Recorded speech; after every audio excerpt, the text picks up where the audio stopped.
बिस्मिल्लाहिर्रहमानिर्रहीम। Intermediate part 1 के chapter number 2 में हमारा अगला टॉपिक ऑफ डिस्कशन है एडिशन ऑफ वेक्टर्स। इस चैप्टर के लेक्चर नंबर 1 में हमने फिजिकल क्वांटिटीज़ की बात की थी, जहाँ पे हमने डायरेक्शन की बुनियाद पर दो टाइप्स बनाई थी फिजिकल क्वांटिटीज़ की, जिनमें एक हमारे पास थी स्केलर्स और दूसरी हमारे पास थी वेक्टर्स। तो वेक्टर्स की एडिशन और सब्ट्रैक्शन को पढ़ने से पहले मैं आपको स्केलर्स के बारे में कुछ बातें बताता चलूँ कि अगर हमने स्केलर्स को ऐड करना हो या सब्ट्रैक्ट करना हो या मल्टीप्लाई करना हो या डिवाइड करना हो, तो स्केलर्स को हम ऐड, सब्ट्रैक्ट या मल्टीप्लाई करने के लिए जो रूल यूज़ करते हैं उसे हम सिंपल मैथ रूल का नाम देते हैं। तो जब भी आपको दो स्केलर दिए गए हों और कहा यह जाए कि उनको ऐड करना है, तो आपने सिंपल मैथ रूल को यूज़ करना है।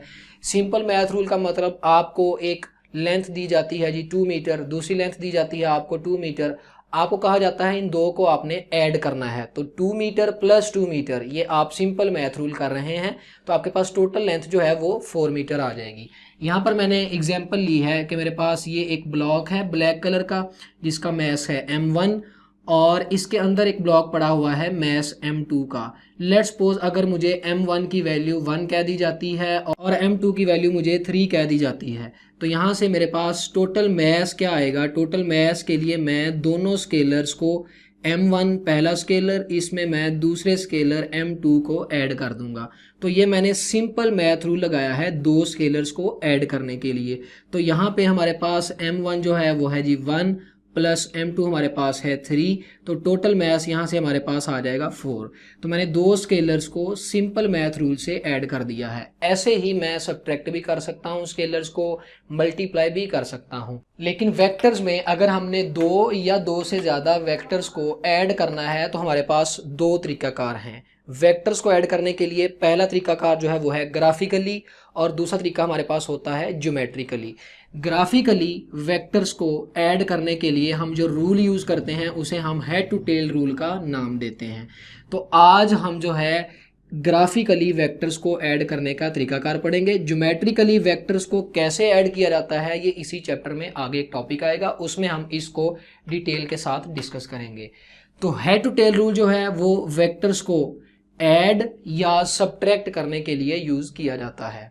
हेड टू टेल रूल में पहला पॉइंट मैंने ये लिखा है कि head to tail rule applicable है to any number of vectors, यानी आप जितने मर्जी वेक्टर ले आए, मिनिमम कितने लेके आएंगे 2, क्योंकि आप कम से कम दो चीज़ों को ऐड या सब्ट्रैक्ट या मल्टीप्लाई या डिवाइड कर सकते हैं।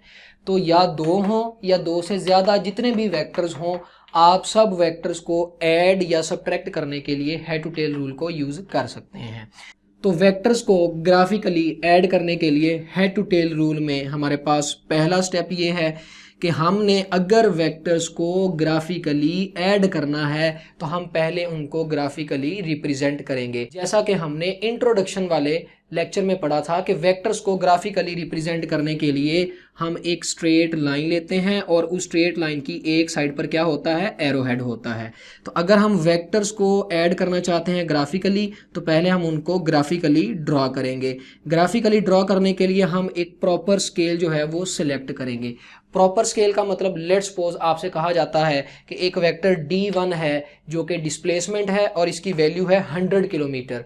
अब आप इस बोर्ड पर 100 किलोमीटर तो बना नहीं सकते, या आपको कहा जाता है कि D1 की वैल्यू है जी 50 किलोमीटर, तो आप इस बोर्ड पर 50 किलोमीटर तो बना ही नहीं सकते, वो लाइन ही नहीं ड्रॉ कर सकते। इसी तरह D2 की भी आपको वैल्यू दे जाती है 50 किलोमीटर, वो भी आप ड्रॉ नहीं कर सकते। तो हम स्केल को कन्वर्ट कर लेते हैं। मैं सपोज कर लूँगा कि 1 सेंटीमीटर जो है वो 1 किलोमीटर के इक्वल है। तो जब 1 सेंटीमीटर 1 किलोमीटर के इक्वल होगा, यानी कि मैं लिखूंगा 1 centimetre is equal to 1 kilometre, तो जब मैं 5 सेंटीमीटर लंबी लाइन लगाऊंगा तो मेरे पास 5 किलोमीटर की एक लेंथ आ जाएगी। ये हमने प्रॉपर स्केल की सिलेक्शन की है। स्केल को सिलेक्ट करने के बाद हम वेक्टर्स को ड्रा कर लेते हैं, चाहे वो 2 हों, चाहे वो 3 हों, चाहे वो 4 हों। नंबर ऑफ वेक्टर्स, जितने भी वेक्टर्स हों हम उनको सिलेक्टेड स्केल के मुताबिक जो है वो ड्रा कर लेते हैं। लेट्स सपोज मैंने यहाँ पर दो वेक्टर्स लिए हैं, एक है D1 और एक है D2। इनको ड्रा करने के लिए मैंने सबसे पहले एक प्रॉपर स्केल सिलेक्ट किया है। उसके लिए मैंने ये वाई एक्सिस और एक्स एक्सिस का सहारा लिया है। अब यहाँ पर मैं एक वेक्टर d1 को रिप्रेजेंट करना चाहता हूँ और मैं ये सपोज करता हूँ कि वो d1 वेक्टर जो है वो अलोंग x एक्सिस है। तो उसकी वैल्यू लेट्स सपोज मैं ले लेता हूँ जी कि वो 5 किलोमीटर है। तो मेरे पास ये एक d1 वेक्टर आ जाएगा जो कि इस डायरेक्शन में है। तो यहाँ से लेकर यहाँ तक ये मेरे पास d1 वेक्टर है। अब d2 वेक्टर यहाँ से लेकर इस डायरेक्शन में होगा, तो इधर से स्टार्ट किया तो d2 वेक्टर जो है वो ओरिजिन से लेके यहाँ तक आ जाएगा अपवर्ड डायरेक्शन में। तो एक वेक्टर मेरे पास आ गया d1, दूसरा वेक्टर मेरे पास आ गया d2। ऐसे ही नंबर ऑफ वेक्टर्स को आप जो है वो ग्राफिकली सिलेक्टेड स्केल के मुताबिक ड्रा कर सकते हैं। अब इस वेक्टर d1 और इस वेक्टर d2 को हमने graphically head to tail rule use करके ऐड करना है। तो उसके लिए मैं क्या करता हूं, मैं सेकंड वेक्टर की टेल को सबसे पहले हम ये सिलेक्ट करते हैं कि इनमें से फर्स्ट वेक्टर कौन सा है और इनमें से सेकंड वेक्टर कौन सा है। तो अगर आप d1 प्लस d2 फाइंड करना चाहते हैं तो यहाँ से आपके पास d1 जो है वो फर्स्ट वेक्टर होगा और d2 जो है वो सेकंड वेक्टर होगा। इसके बाद आप हेड टू टेल रूल का ये वाला स्टेप लगाएंगे जिसमें आप क्या करेंगे, आप सेकंड वेक्टर की टेल को, टेल ऑफ सेकंड वेक्टर जो है उसको मिला देंगे, कोइंसाइड होता है मिलाना, मिला देंगे with head of first vector. यानी d1 आपके पास फर्स्ट वेक्टर है, आप उसके हेड के साथ सेकंड वेक्टर की टेल को मिला देंगे। एक बात जहन में रखनी है, इन वेक्टर्स की डायरेक्शन को ड्यूरिंग एडिशन चेंज नहीं करना। तो मेरे पास d1 जो है वो ये है, तो यहाँ पर d1 वेक्टर मेरे पास ये आ जाएगा, डेट इज फर्स्ट वेक्टर। तो ये फर्स्ट वेक्टर है, इस फर्स्ट वेक्टर के हेड पर मैं सेकंड वेक्टर की टेल लेके आऊँगा। सेकंड वेक्टर मेरे पास ये है, इसको बिल्कुल उसी डायरेक्शन में रख के मैंने यहाँ पर ड्रॉ कर दिया। तो इस तरह से मेरे पास सेकंड वेक्टर d2 की जो टेल है वो फर्स्ट वेक्टर के हेड पर आ गई। तो ये मैंने d1 और d2 को ग्राफिकली यानी head to tail rule use करके ऐड कर दिया। जब हम दो या दो से ज़्यादा स्केलर्स को ऐड करते थे या सब्ट्रैक्ट करते थे या मल्टीप्लाई करते थे या डिवाइड करते थे तो हमारे पास एक रिजल्ट आता था। यहाँ पर अगर हम d1 और d2 दो वेक्टर्स को ऐड कर रहे हैं तो यहाँ पर भी हमारे पास एक रिजल्टेंट आएगा। वो रिजल्टेंट हम यहाँ पर कैसे बनाएंगे, तो ये हमारे पास है जी d1 वेक्टर और इसके हेड पर ये हमारे पास है d2 वेक्टर। ये मैंने d1 में d2 को ऐड कर दिया। यहाँ पर फर्स्ट वेक्टर की टेल को आपने लास्ट वेक्टर के हेड के साथ मिला देना है, तो आपके पास एक नया वेक्टर आ जाएगा। इस वेक्टर को हम रिजल्टेंट वेक्टर कहते हैं और ये रिजल्टेंट वेक्टर इक्वल होगा किसके, this resultant vector is equal to vector d1 plus vector d2, यानी कि इन दोनों वेक्टर्स को ऐड करने के बाद ये रिजल्टेंट वेक्टर आएगा। अब यहाँ पे मैंने लिखा है G join the tail of first vector, first vector की टेल को मिला दिया with head of last vector. यहाँ पर हमारे पास टोटल कितने वेक्टर्स हैं, 2, तो सेकंड ही हमारे पास लास्ट वेक्टर है। अगर हमारे पास 2 से ज़्यादा वेक्टर्स आ जाएं तो फिर क्या होगा, फ़र्ज़ करें मेरे पास d1 जो है वो कुछ यूँ है और मेरे पास d2 कुछ यूँ है और एक और वेक्टर यहाँ पे आ जाता है d3 और मैं सपोज करता हूँ कि वो d3 जो है वो कुछ इस डायरेक्शन में है। अब मैं इस d3 की टेल को d2 के हेड पर लेके आऊँगा यहाँ पर और डायरेक्शन नहीं चेंज करूँगा उसकी, तो मेरे पास ये वेक्टर आ जाएगा d3। अब मैंने d1 plus d2 plus d3 add कर दिया, यानी 3 वेक्टर्स को हेड टू टेल रूल से ऐड किया है। तो यहाँ से मेरे पास जो रिजल्टेंट आएगा वो कैसे मिलेगा, फर्स्ट वेक्टर की टेल को लास्ट वेक्टर के हेड से मिलाऊंगा तो मेरे पास ये वाला रिजल्टेंट आ जाएगा। यहाँ पे लास्ट वेक्टर कौन सा है, थर्ड वेक्टर, इस केस में कौन सा था, सेकंड वेक्टर। तो जब भी आपने रिजल्टेंट बनाना है फर्स्ट वेक्टर की टेल को लास्ट वेक्टर के हेड से मिलाने से आपके पास एक नया वेक्टर आएगा जिसको हम क्या नाम देते हैं, रिजल्टेंट वेक्टर। इस तरह से हम 2 या 2 से ज़्यादा वेक्टर्स को हेड टू टेल रूल से ऐड करते हैं। अब हम एक प्रॉपर्टी जो है उसको डिस्कस कर लेते हैं एडिशन ऑफ वेक्टर्स में, जिसका नाम है कम्यूटेटिव प्रॉपर्टी। स्केलर्स में कम्यूटेटिव प्रॉपर्टी जो है वो होल्ड करती है। एडिशन के लिहाज से अगर मैं देखूं तो एडिशन के लिहाज से मेरे पास था m1 1 उसकी वैल्यू थी, मेरे पास m2 की वैल्यू थी 3, मैंने 1 + 3 किया तो मेरे पास आंसर आया 4। अगर मैं इनका ऑर्डर चेंज कर दूं यानी m2 को मैं इधर ले आऊं और m1 को इधर ले जाऊं यानी m2 + m1 फाइंड करूं तो फिर भी मेरे पास 3 + 1 जो है वो 4 ही आना है।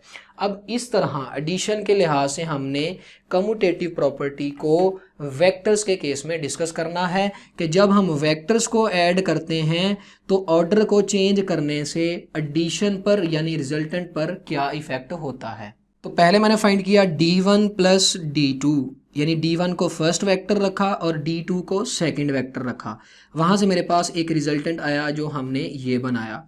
अब मैं ऑर्डर चेंज करने जा रहा हूं, मैं d2 को फर्स्ट वेक्टर बना लिया और d1 को सेकंड वेक्टर बना लिया और d2 में d1 को ऐड करके देखते हैं कि क्या जो हमारे पास रिजल्टेंट r2 आता है वो r1 से डिफरेंट है या वही आता है। तो इसके लिए मैंने ये एक फिगर बनाई है जिसमें ये वाली फिगर जो है हमारे पास ये है यानी d1 + d2 है हमारे पास, और इस फिगर में पहले मैंने d2 वेक्टर को ड्रा किया है। ये d2 वेक्टर जैसे था वैसे ही ड्रा कर लिया।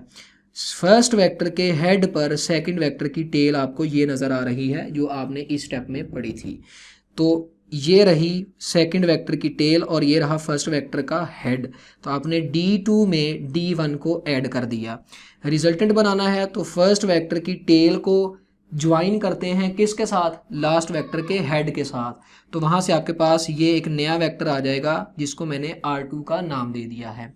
तो पहला रिजल्टेंट हमारे पास है r1 जो d1 + d2 करके आया है, और दूसरा रिजल्टेंट हमारे पास है r2 जो कि d2 + d1 करके आया है।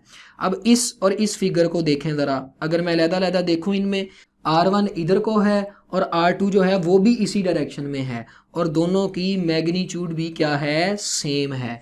तो मैंने ये दोनों फिगर्स यहाँ पर इकट्ठी कर दी। ये पॉइंट यहाँ पर d1 की टेल d1 + d2 की टेल फर्स्ट वेक्टर के हेड पर, तो ये वाला पॉइंट जो है यहाँ पर हमारे पास हो रहा है d1 + d2। d1 और d2 में ऐड करने के बाद रिजल्टेंट कैसे मिलेगा, फर्स्ट वेक्टर की टेल को मैं लास्ट वेक्टर के हेड से मिला दूंगा तो मेरे पास रिजल्टेंट आ जाएगा ये वाला। इसको मैं कह देता हूँ जी ये r1 है। अब ऑर्डर चेंज किया, d2 में d1 को ऐड किया तो यहाँ से ये हमारे पास रहा d2, इसके हेड पर d1 की टेल आ गई। तो ये वाला पॉइंट हमें क्या बताता है, ये वाला पॉइंट हमें बताता है d2 + d1। इसके बाद हमने रिजल्टेंट बनाना है इनका भी d2 + d1 का। तो d2 + d1 का रिजल्टेंट कैसे बनेगा, मैं फर्स्ट वेक्टर की टेल से लास्ट वेक्टर तक एक नया वेक्टर बनाऊंगा जिसको हम क्या कहते हैं, रिजल्टेंट वेक्टर। और आप गौर करें d1 + d2 करने के बाद हमारे पास ये रिजल्टेंट आया था। यहाँ पर अगर मैं d2 + d1 करूँगा ना तो फिर भी मेरे पास यही वाला रिजल्टेंट आएगा, यानी कि r2 और r1 दोनों क्या होंगे, इक्वल होंगे। इसलिए मैंने लिखा d1 + d2 = d2 + d1। Direction के भी लिहाज से यानी r1 की मैग्नीट्यूड और r2 की मैग्नीट्यूड इक्वल है, ये देखें इक्वल लेंथ है। उसके बाद r1 की डायरेक्शन और r2 की डायरेक्शन वो भी सेम है। तो देखें जी दोनों की डायरेक्शन भी सेम है, इसलिए मैंने d1 + d2 = d2 + d1 लिख दिया। इक्वेशन 1 और 2 की अगर राइट साइड इक्वल है तो लेफ्ट साइड भी इक्वल होंगी। तो यहाँ से हमारे पास आ जाएगा r1 = r2। तो यहाँ से साबित ये हुआ कि अगर एडिशन में, वेक्टर्स की एडिशन में ऑर्डर को चेंज कर भी दिया जाए तो रिजल्टेंट पर कोई भी इफेक्ट नहीं होता। तो हम ये कह सकते हैं कि वेक्टर एडिशन इज कम्यूटेटिव।